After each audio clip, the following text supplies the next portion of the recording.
Hello, ഇന്ന് നമുക്ക് melting mouth എന്ന് പറയുന്ന പോലെ തന്നെ അത്രയും ടേസ്റ്റി ആയിട്ടുള്ള വയലറ്റിൽ അലിഞ്ഞു പോകുന്ന നല്ല 7 ലെയറോട് കൂടിയിട്ടുള്ള നമുക്ക് ഡ്രീം കേക്ക് തയ്യാറാക്കിയാലോ. അപ്പം നമുക്ക് നേരെ വീഡിയോയിലേക്ക് പോകാം. അപ്പോൾ ഇതിനായിട്ട് ആദ്യം ഒരു സ്പഞ്ച് തയ്യാറാക്കണം.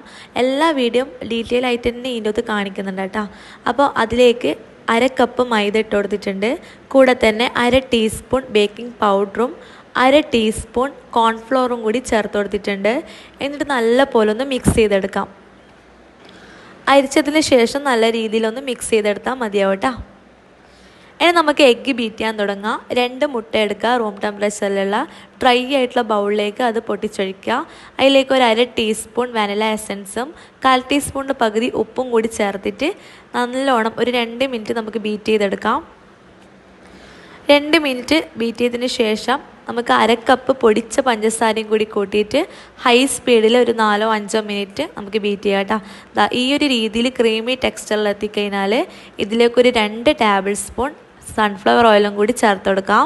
എന്നിട്ട് ജസ്റ്റ് ഒന്ന് മിക്സ് ചെയ്തെടുക്കാം കേട്ടോ, ലോ സ്പീഡിൽ. അതിനുശേഷം നമ്മൾ ആദ്യം അരിച്ച് വെച്ചിട്ടുള്ള മൈദ മിക്സ് ഉണ്ടല്ലോ, അത് ഫുള്ളായിട്ട് തന്നെ ഇട്ടിട്ട് ജസ്റ്റ് ഒന്ന് മിക്സ് ചെയ്ത് കൊടുത്താൽ മാത്രം മതി, ലോ സ്പീഡിൽ. എന്നിട്ടൊരു സ്പാച്ചിലോ സ്പൂണോ വെച്ചിട്ട് ഒന്ന് മിക്സ് ചെയ്ത് കൊടുത്തു കഴിഞ്ഞാൽ നമ്മുടെ ബാറ്ററി ഇവിടെ റെഡിയായി. ഇനി ഞാനിത് ബേക്ക് ചെയ്യുന്നത് 7 ഇഞ്ചിൻ്റെ ഒരു കേക്ക് ടീനിലാണ് കേട്ടോ. അത് ഓയിലൊന്ന് സ്പ്രെഡ് ചെയ്തതിന് ശേഷം മൈദ ഒന്ന് ഡസ്റ്റ് ചെയ്തെടുത്തിട്ടുണ്ട്. എന്നിട്ട് നമ്മൾ ബാറ്ററി ഫുള്ളായിട്ട് തന്നെ ഒഴിച്ചു കൊടുക്കാം. 2-3 തവണ ഒന്ന് ടാപ്പ് ചെയ്തതിന് ശേഷം നമുക്കിത് 180 ഡിഗ്രിയിൽ 10 മിനിറ്റ് പ്രീഹീറ്റ് ചെയ്ത ഓവനിൽ 170യിൽ ഒരു 25 മിനിറ്റ് ബേക്ക് ചെയ്തെടുത്താൽ മാത്രം മതി. അപ്പോൾ ഇത് കുക്കാവുന്ന സമയം കൊണ്ട് നമുക്കൊരു ചോക്ലേറ്റ് ഗനാഷ് തയ്യാറാക്കാം. അപ്പോൾ അതിനായിട്ട് 1/2 കപ്പ് ചോക്ലേറ്റ് എടുക്കുക, ഡാർക്ക് ചോക്ലേറ്റ്. അതിലേക്കൊരു 3 ടേബിൾ സ്പൂൺ ഫ്രഷ് ക്രീമും കൂടി ഒഴിച്ചു കൊടുക്കാം. എന്നിട്ട് ഡബിൾ ബോയിലിംഗ് മെത്തേഡിലൂടെ നമുക്കിത് നന്നായിട്ട് മെൽട്ടാക്കിയിട്ട് വരാം. അപ്പോൾ ഇതാ നമ്മളൊരു ചായച്ചമ്പോ അങ്ങനെ എന്തെങ്കിലും ഒരു പാത്രം വെക്കുക. എന്നിട്ട് അതിൻ്റെ മേലിൽ ഇതുപോലത്തെ ഗ്ലാസിൻ്റെ ബൗൾ തന്നെ വേണമെന്നില്ല, നമ്മൾ സ്റ്റീലിൻ്റെ ബൗളായാലും മതിയാവും കേട്ടോ. എന്നിട്ട് ലോ ഫ്ലെയിമിലിട്ടിട്ട് നന്നായിട്ടൊന്ന് മിക്സ് ചെയ്തെടുത്തു കഴിഞ്ഞാൽ നമ്മുടെ ചോക്ലേറ്റ് ഗനാഷ് ഇവിടെ റെഡിയായി. അപ്പോൾ റൂം ടെമ്പറേച്ചറിലുള്ള ചോക്ലേറ്റ് എടുക്കാൻ ശ്രദ്ധിക്കണം കേട്ടോ. അപ്പോൾ ഈ ഒരു സമയമാകുമ്പോൾ തന്നെ നമ്മുടെ സ്പഞ്ചൊക്കെ ഇവിടെ നന്നായിട്ട് റെഡി ആയിട്ടുണ്ട്. ഇനി അത് തണുക്കാനൊന്ന് മാറ്റി വെക്കാം. ഇനി അടുത്തതായിട്ട് നമുക്ക് വൈറ്റ് ചോക്ലേറ്റ് ഗനാഷും കൂടി തയ്യാറാക്കണം. ഈ സെയിം മെത്തേഡിൽ തന്നെ 1/2 കപ്പ് ചോക്ലേറ്റ് എടുക്കുക, റൂം ടെമ്പറേച്ചറിലുള്ള വൈറ്റ് ചോക്ലേറ്റ് എടുക്കുക. അതിലേക്കൊരു 3 ടേബിൾ സ്പൂൺ ഫ്രഷ് ക്രീം ഒഴിക്കുക. എന്നിട്ട് നല്ലപോലെ ഒന്ന് മിക്സ് ആക്കിയതിന് ശേഷം ഡബിൾ ബോയിലിംഗ് മെത്തേഡിലൂടെ നല്ലോണം ഒന്ന് മിക്സ് ആക്കിയതിന് ശേഷം ഇതിൻ്റെ ചൂടൊക്കെ പോയിട്ട് ജസ്റ്റ് ഒന്ന് തണുപ്പിച്ചെടുക്കാം. അങ്ങനെ നമ്മുടെ വൈറ്റ് ചോക്ലേറ്റ് ഗനാഷും ഇവിടെ റെഡിയായി. ഇനി അടുത്തതായിട്ട് നമുക്ക് ക്രീം ബീറ്റ് ചെയ്യണം. അതിനായിട്ട് 3/4 കപ്പ് വിപ്പിംഗ് ക്രീമാണ് ഞാനിപ്പോൾ എടുത്തിട്ടുള്ളത്. അത് നമുക്ക് ഹൈ സ്പീഡിൽ തന്നെ നന്നായിട്ടൊന്ന് ബീറ്റ് ചെയ്തെടുക്കണം കേട്ടോ. ഞാനിപ്പം റിച്ചിൻ്റെ വിപ്പിംഗ് ക്രീമാണ് എടുത്തിട്ടുള്ളത്. അത് നന്നായിട്ട് ബീറ്റ് ആയതിനു ശേഷം ഇതിലേക്ക് ഒരു 1.5 ടേബിൾ സ്പൂൺ മിൽക്ക് മെയ്ഡും കൂടി ചേർത്തിട്ട് ഒന്ന് നല്ലോണം ഒന്ന് മിക്സ് ചെയ്തെടുക്കാം. അങ്ങനെ നമ്മുടെ ക്രീമും ഇവിടെ റെഡിയായി. ഇനി നമുക്ക് ഇത് ഉണ്ടാക്കാൻ തുടങ്ങാം കേട്ടോ.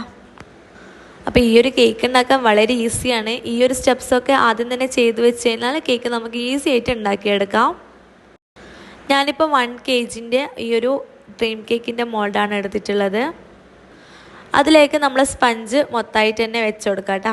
ഇത് ഞാൻ സ്ലൈസ് ഒന്നും ചെയ്യുന്നില്ല, മുഴുവനായിട്ട് തന്നെയാണ് വെച്ച് കൊടുക്കുന്നത്. അപ്പോൾ നിങ്ങൾക്കിത് സെയിൽ ചെയ്യുകയാണെങ്കിൽ ഈ ഒരു രീതിയിൽ ഉണ്ടാക്കി കൊടുത്താൽ മതിയാവും കേട്ടോ. കറക്റ്റ് 1 kg ആണ്. അങ്ങനെ സ്പോഞ്ച് ഇട്ടതിന് ശേഷം നമുക്കിതിലോട്ട് മിൽക്ക് സിറപ്പ് ആഡ് ചെയ്യണം. 1/4 കപ്പ് പാലിലേക്ക് 2 ടേബിൾ സ്പൂൺ മിൽക്ക് മെയ്ഡും കൂടി ചേർത്തിട്ട് നല്ല പോലെ ഒന്ന് മിക്സ് ആക്കിയതിന് ശേഷം നമുക്കിത് വെറ്റ് ചെയ്യാം. നന്നായിട്ട് വെറ്റ് ചെയ്തതിന് ശേഷം നമുക്കിതിലോട്ട് ക്രീം അപ്ലൈ ചെയ്ത് കൊടുക്കാം കേട്ടോ. അപ്പോൾ ഫുള്ളായിട്ട് തന്നെ ഇട്ട് കൊടുത്തിട്ട് നല്ല രീതിയിൽ തന്നെ ഒന്ന് ലെവൽ ചെയ്തെടുക്കാം. നിങ്ങൾക്ക് ഈ ഒരു വാനില സ്പോഞ്ചിന് പകരം ചോക്ലേറ്റ് സ്പോഞ്ചും ഉണ്ടാക്കാം കേട്ടോ. അങ്ങനെ അതൊന്ന് ലെവൽ ചെയ്തതിന് ശേഷം നമ്മുടെ ചോക്ലേറ്റ് ഗനാഷ് ഇതിലേക്ക് ഫുള്ളായിട്ട് തന്നെ ഒഴിക്കാം. എന്നിട്ട് അതൊന്ന് ലെവൽ ചെയ്തെടുക്കാം.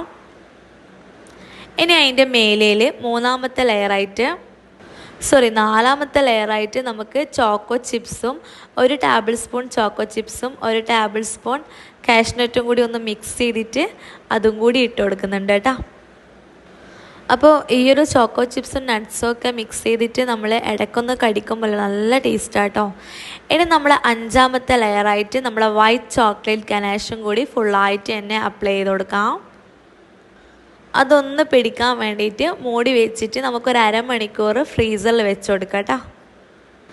ഇനി ആറാമത്തെ ലെയറായിട്ട് നമ്മളിതാ 100 ഗ്രാം ചോക്ലേറ്റ് നല്ലോണം ഒന്ന് മെൽറ്റ് ചെയ്തതിന് ശേഷം നമുക്കിതിൻ്റെ മേലിൽ ഫുള്ളായിട്ട് തന്നെ ഒഴിച്ചു കൊടുക്കാം. എന്നിട്ട് 7th ലെയർ നമുക്ക് കുറച്ച് കൊക്കോ പൗഡർ ഒന്ന് ഡസ്റ്റ് ചെയ്ത് കൊടുത്തു കഴിഞ്ഞാൽ നമ്മുടെ 7 ലെയേർഡ് ഡ്രീം കേക്ക് ഇവിടെ റെഡിയായി. അപ്പോൾ ഇത് നമുക്കൊരു 3-4 മണിക്കൂർ നന്നായിട്ടൊന്ന് തണുപ്പിച്ച് സെറ്റാക്കിയതിന് ശേഷം കഴിക്കുന്നതായിരിക്കും ഏറ്റവും ബെറ്റർ. ക്ഷമയില്ലെങ്കിൽ 1 മണിക്കൂർ ഫ്രീസറിൽ വെച്ചതിന് ശേഷം കഴിക്കാട്ടോ. അപ്പോൾ ഇങ്ങൾക്കിത് സെയിലൊക്കെ ചെയ്യണമെങ്കിൽ നല്ല അടിപൊളി സംഭവമാണ്. ഇത് കഴിച്ചവർ വീണ്ടും വീണ്ടും കഴിക്കും കേട്ടോ. നല്ല അടിപൊളി ടേസ്റ്റാണ്. ഇനി മേലിൽ നിങ്ങൾക്ക് ഇത്രയും തിക്കായിട്ടുള്ള ലെയർ ചോക്ലേറ്റ് കൊടുക്കണമെങ്കിൽ 50 ഗ്രാം ചോക്ലേറ്റ് മെൽറ്റ് ചെയ്തിട്ട് അതിൻ്റെ മേലിൽ ഒഴിച്ചെടുത്താൽ മതി കേട്ടോ. അപ്പോൾ എല്ലാ സെലിബ്രേഷനും ക്രിസ്മസൊക്കെ അല്ലേ ഇപ്പം വരാൻ പോകുന്നത്.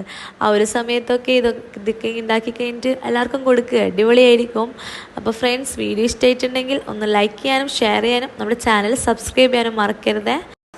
Thanks for watching.